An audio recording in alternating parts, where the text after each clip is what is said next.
things you should know about the Oparas in the Igbo traditional system. Traditionally, the first son in any family in Igbo land is known as the Opara or the Oparas.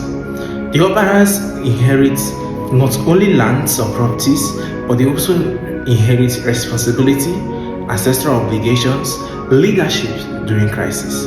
And that is why in the Igbo traditional system, the Oparas are corrected harder and trusted earlier.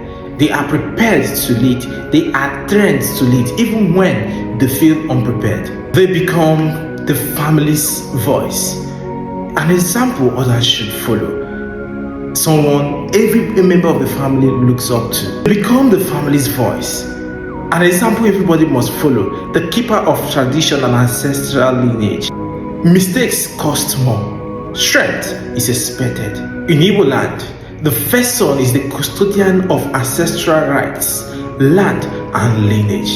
If you are a first son seeing this video today, this is not a compliment. It is a recognition of strength, resilience that you people protect your family. Shout out to all the Dioparas in Igbo land.